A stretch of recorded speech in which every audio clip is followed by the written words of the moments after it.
Warahmatullahi wabarakatuh. Jadi hari ini adalah hari pertemuan keempat kita, hari yang dimana materi terakhir kita dalam 3 tahap paling penting dari pengolahan audio video. Langsung saja ke materi kita. Hari ini kita akan membahas tentang pasca produksi. Nah, tahap ini merupakan tahap terakhir dalam produksi video. Tahap ini memerlukan komputer dan perangkat lunak, contohnya seperti software Adobe Premiere atau software Adobe yang lainnya. Dan di sini juga ada beberapa tahapan-tahapan sebagai pendukung kita dalam mengediting. Yang pertama offline editing dan kedua online editing. Nah, fungsinya mereka adalah penyortir dari semua bahan video sehingga hanya bahan video yang kita butuhkan saja yang masuk ke timeline kode kita untuk kita editing. Kemudian ada mixing dan rendering. Nah, mixing dan rendering adalah menggabungkan video dengan sound atau soundtrack yang kita perlukan. Ya. Kemudian ada yang keempat, ada preview. Nah, preview ini adalah merupakan screening akhir dalam melihat video yang sudah selesai. Jadi setelah semua pihak-pihak setuju, maka dapat dilakukan proses mastering. Proses mastering merupakan tahap terakhir proses gabungan semua elemen video yang dijadikan satu file. Jadi semua elemen-elemen itu contohnya efeknya, soundnya. Nah, itu ketika selesai dan disetujui, maka langsung kita masukkan ke rending. Kemudian setelah di rending, prosesnya itu kita masukkan ke burning. Burning itu memasukkan video ke dalam sebuah kaset CD. Kemudian ada yang selanjutnya ada capturing dan importing. Jadi capturing importing ini adalah memindahkan hasil rekaman gambar dari kamera ke perangkat. Kemudian capturing dilakukan bila hasil rekaman tidak berupa file video, sedangkan importing dilakukan bila hasil rekaman berupa file video yang dapat dibaca oleh perangkat editing. Kemudian selanjutnya adalah pemotongan. Nah, proses pemotongan hasil rekaman gambar untuk mendapatkan hasil pemotongan video yang lebih baik. Jadi dalam pemotongan gambar ini juga kalian harus fokus. Jadi bagian mana yang pas momennya yang kalian potong. Jadi nggak asal-asal motong. Jadi sehingga beberapa durasi itu kayak nanggung atau ceritanya tuh kayak gantung gitu. Jadi harus kalian perhatikan lagi. Kemudian ada pengaturan transisi. Nah, pengaturan transisi berupa perpindahan antara potongan gambar untuk menjaga konstitusional. Untuk menjaga yang namanya keselarasan atau sebuah keindahan dari sebuah video ke perpindahan ke video yang lainnya pada waktu dan tempat yang berbeda. Dan jenis-jenis transisi yang dapat kalian gunakan ada yang pertama, cut to cut.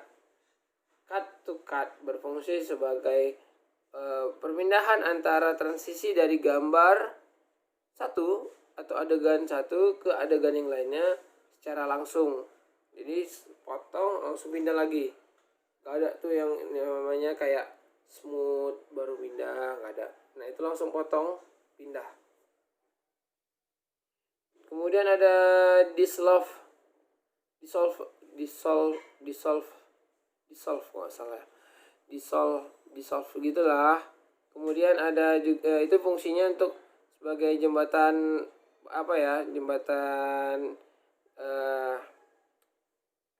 efek seperti berangsur-angsur gitu maksudnya. Jadi efeknya itu seperti ini.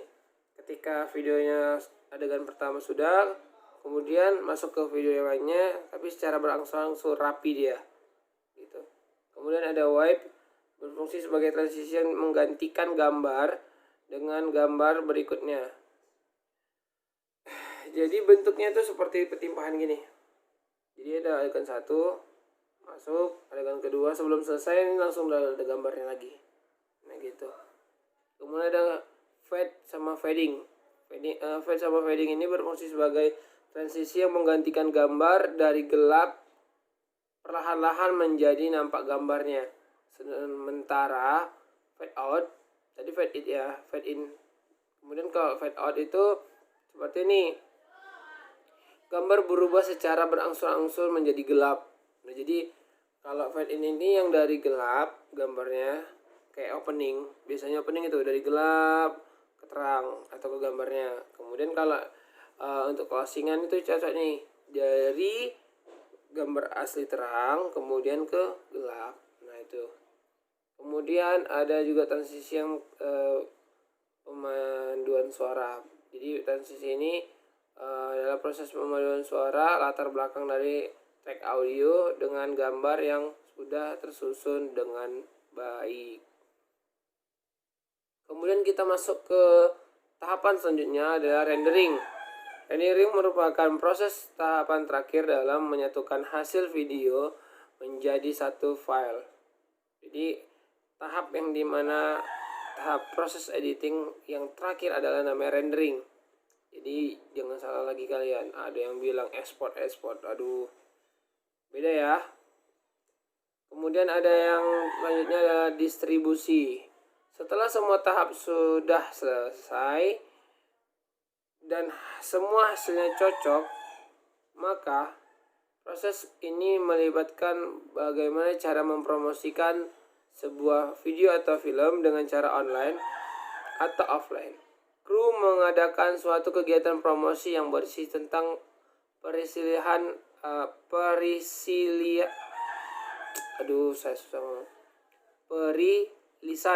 Nah, jadi perilisan video ini akan kalian kompromikan bagaimana caranya mempromosikan dari media online atau offline.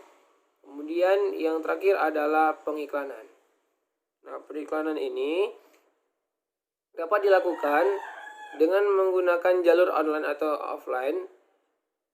Contohnya nih, kalau online itu ya menggunakan media internet ya. Kalau misalnya offline dari poster juga bisa. Offline tuh banyak sosial media pada zaman sekarang ini menggunakan iklan.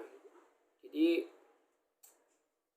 periklanan itu penting, semoga biar orang tuh tahu hasil-hasil karya kita dan bisa diminati orang banyak hasil karya kita. Jadi seperti itu. Jadi periklanan film ini ada dua, yang pertama online dan offline.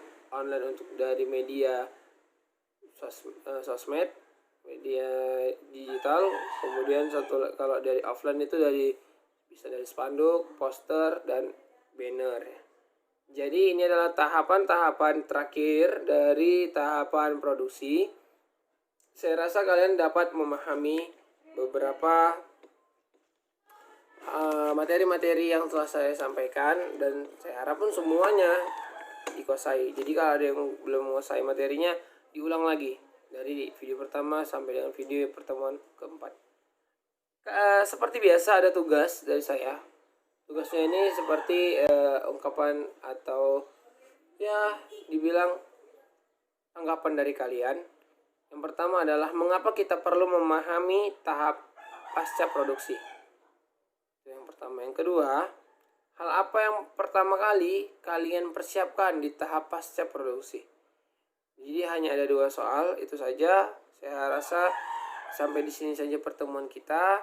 Next video baru dan tempat suasana baru akan saya kita iniin lah kan.